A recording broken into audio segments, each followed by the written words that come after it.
누구든지 다른 교훈을 하며 바른 말, 곧 우리 주 예수 그리스도의 말씀과 경건에 관한 교훈을 따르지 아니하면 그는 교만하여 아무것도 알지 못하고 변론과 언쟁을 좋아하는 자니 이로써 투기와 분쟁과 비방과 악한 생각이 나며 마음이 부패하여지고 진리를 잃어버려 경건을 이익의 방도로 생각하는 자들의 다툼이 일어나느니라. 그러나 자족하는 마음이 있으면 경건은 큰 이익이 되느니라.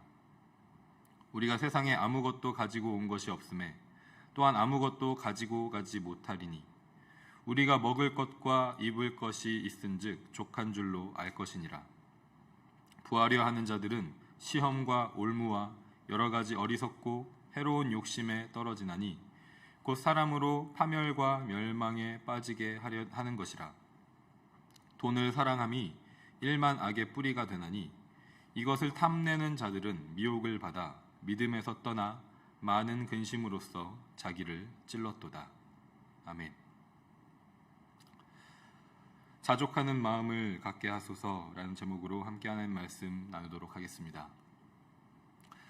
바울은 오늘 본문에서 두 가지 다른 이익을 목적으로 신앙생활을 하는 경우에 대해서 설명을 하고 있습니다. 그리고 그 두 가지 중에서 올바른 목적을 추구하면서 복음을 전하고 가르칠 것을, 그리고 믿음의 삶을 살아갈 것을 디모데에게 권면하고 있습니다. 이 말씀을 통해서 오늘 우리의 신앙생활의 방향을 다시 한번 점검하고 바른 길로 나아가는 은혜가, 그러한 신앙생활을 해 나아가는 우리의 삶이 되기를 간절히 소망합니다.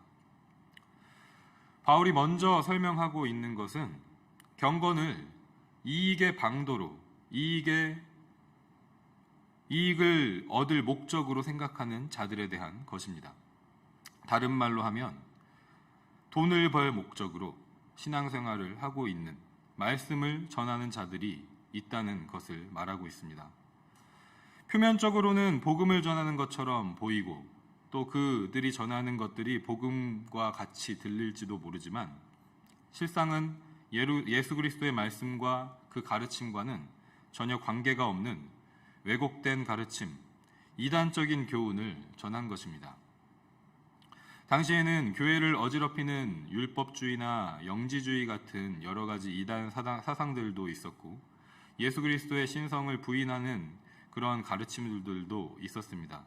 그런 것들과 더불어서 특별히 헬레니즘 문화 안에서는 웅변술이나 변론술과 같은 것들을 가르치면서 돈을 받는 문화들도 있었습니다. 이러한 배경 가운데에서 뭔가 신비하게 들려지고 새롭게 느껴지고 능력이 있어 보이는 크리스천들의 교훈, 바로 그 복음을 자기 입맛에 맞게 가르치고 변론과 언쟁의 기술로 삼음으로써 경제적인 이익, 돈을 버는 수단으로 삼으려는 사람들이 있었던 것입니다. 바울은 이러한 목적의 왜곡된 가르침, 잘못된 신앙생활의 결과가 무엇인지에 대해서 분명하게 말씀하고 있습니다. 5절에 기록된 것처럼 바로 다툼입니다. 이익을 목적으로 한 표면적인 경건 생활은 서로 간의 시기와 질투, 분쟁과 비방, 악한 생각과 더러운 마음을 갖게 함으로써 결국은 서로 사이에 끝나지 않는 싸움을 일으킨다는 것입니다.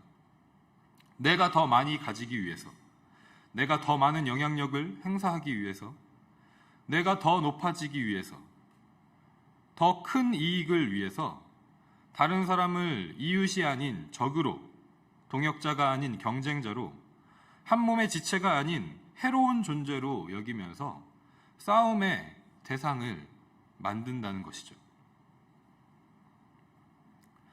그래서 바울은 우리가 이러한 잘못되고 왜곡된 목적의 신앙생활을 피하고 올바른 방향과 목적을 가지고 나아가기 위해서 우리에게 필요한 마음이 무엇인지를 설명하고 있습니다. 바로 6절에 기록된 것처럼 자족하는 마음입니다. 공술의 공수거라고 하죠. 아무것도 가지고 온 것이 없고 아무것도 가지고 갈 것이 없다라는 뜻을 가진 그런 말이 우리 문화 가운데도 있습니다. 바울은 그것과 같은 뜻의 말씀을 오늘 전하면서 우리에게 오늘 먹을 것과 입을 것이 있으므로 자족하는 마음, 만족하는 그 마음이 있어야 한다고 말하고 있습니다. 우리가 하나님께로부터 가지고 온 것이 아무것도 없고 또 우리가 하나님께로 돌아갈 때 가지고 갈 것이 이 땅에 아무것도 없다라는 그 마음이 우리에게 있어야 한다는 것입니다.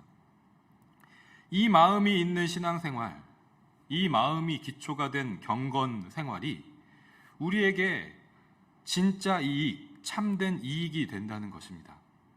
이 세상에서 말하는 잘못된 다른 교훈을 전하는 자들이 얻으려고 했었던 이 세상의 경제적인 이익과 편안함과 안락함, 언젠가는 썩어서 없어질 그러한 이익들이 아니라 우리가 자족하는 마음으로 하나님의 나라를 소망하고 그 복음을 전하며 살아갈 때 우리에게 영원한 이익, 참된 이익, 영원한 평화가 있다라는 것이죠. 사실 우리가 이 말씀, 우리가 영원한 것을 소망하고 영원한 이익을 추구하면서 살아가야 한다라는 이 말씀은 우리가 머리로는 너무나도 잘 알고 있으면서도 항상 그 말씀을 따르는 것이 쉽지 않다라는 것을 우리의 일상의 삶을 통해서 깨닫게 되고 경험하게 됩니다. 그래서 매일마다 더 하나님 앞에 무릎 꿇게 되게 하는 우리의 모습을 바라보게 됩니다. 항상 우리를 유혹하는 말씀들이, 유혹하는 그런 가르침들, 이 세상의 소리들이 우리 주변 가운데 너무나도 많다는 것이죠.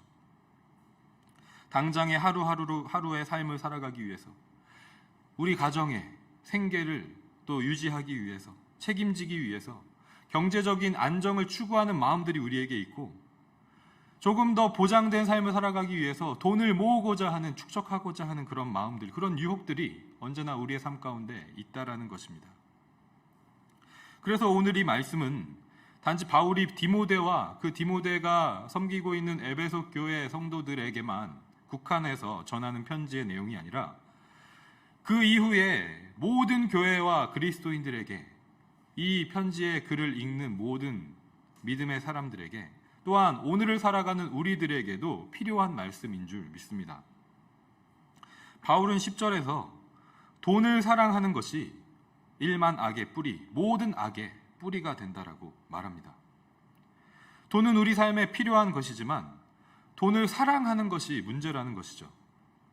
바울은 이 말을 다른 말로 부하려 하는 것, 탐내는 것이라고 9절과 10절에서 반복해서 표현하고 있습니다. 돈을 사랑하는 것, 부하려고 하는 것, 탐내는 것, 이 모든 것들은 결국은 같은 뜻을 의미하는 말로 쓰이고 있습니다. 돈에 대한 강한 욕구, 강력한 욕구, 갈망함, 욕심, 이러한 의미들을 담고 있는 말들입니다. 사실 교회와 그리스도인들은 역사적으로 볼 때 항상 이 문제에, 돈에 대한 욕심에 대한 문제에 직면해 왔습니다. 초대교회가 세워지고 4세기에 이르기까지는 핍박과 고난의 시간들이 있었습니다. 그런데 313년 밀라노 칙령으로 인해서 콘스탄티누스 황제가 기독교를 로마의 국교로 공식화한 이후에는 완전히 다른 양상의 세계가 전개되게 됩니다. 그 전까지는 예수 그리스도를 따르는 것이 고난과 핍박을 의미했었다면 이제는 예수 그리스도를 믿고 따르는 것이 그 나라의 법이 된 것이죠.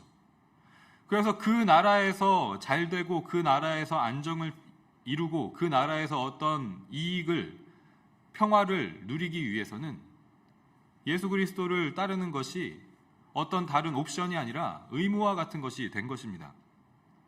그래서 그 전까지 그리스도인들을 박해하고 핍박했었던 무리들, 기독교를 무시하고 천대했었던 모든 사람들도 자신들의 사회적인 지위와 또 경제적인 안정들을 위해서 기독교로 개종을 하고 예수 그리스도를 믿는다고 고백을 하는 사람들이 생겨난 거예요.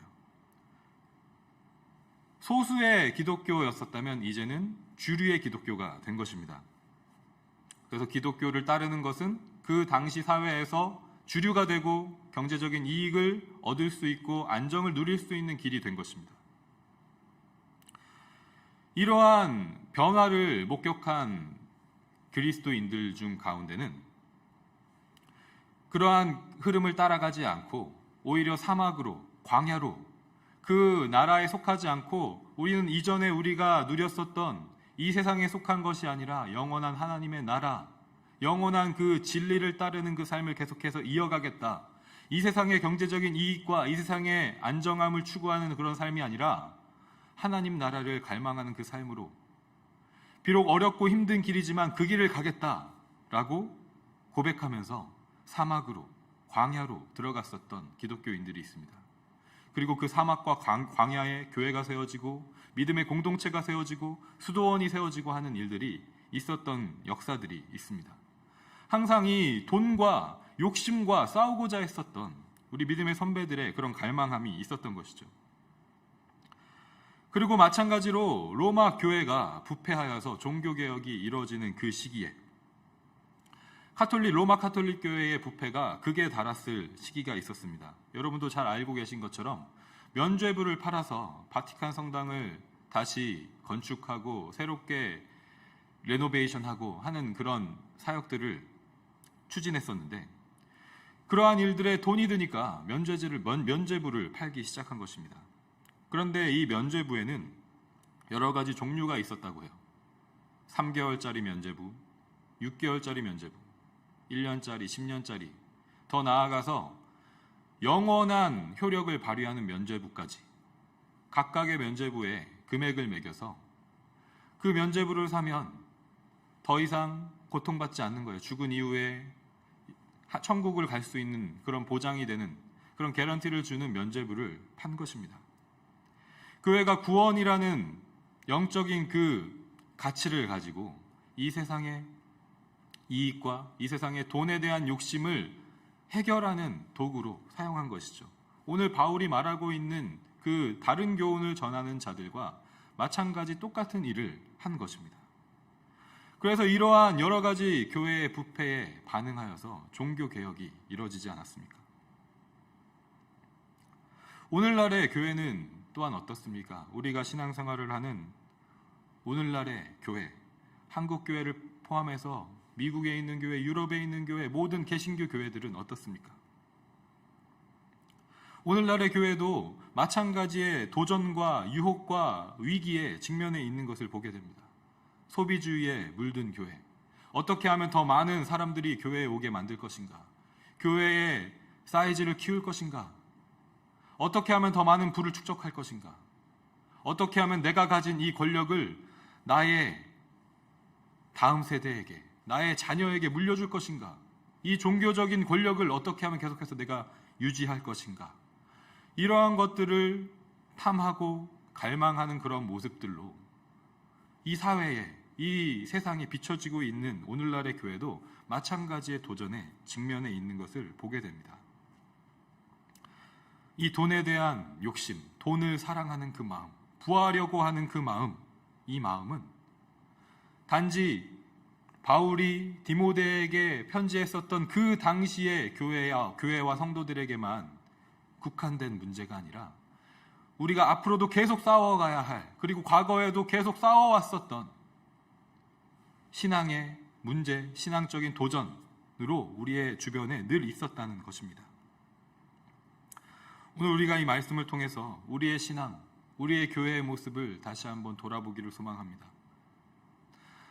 하나님의 이 말씀을 우리가 다른 교훈을 섞어서 우리의 이익을 얻는 목적으로 취하고 있지는 않은지, 우리의 삶 가운데 그렇게 적용해 갖고 있지는 않은지, 돈을 사랑하고 갈망하는 그 목적으로 우리의 믿음의 생활을 해 나아가고 있지는 않은지, 우리의 마음 가운데 정말 자족하는 마음이 있는지 돌아보며 하나님 앞에 회개하고 하나님 앞에 다시 한번 우리가 그 마음을 간구하며 나아가는 오늘이 되면 좋겠습니다.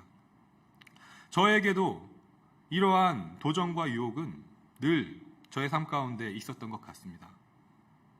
하나님의 그 사명을 쫓아간다고 하면서도, 하나님의 그 길을 확신하면서 내가 간다고 하면서도 순간순간 매일매일의 삶을 살아갈 때에, 어떠한 상황에 직면했을 때에 나의 마음이 진정 어디에 있는지를 돌아보게 하시는 그런 순간순간들이 많이 있었던 것 같습니다. 그럴 때마다 저에게는 이 잠언 30장 7절부터 9절의 말씀이 항상 저의 기도가 되었습니다.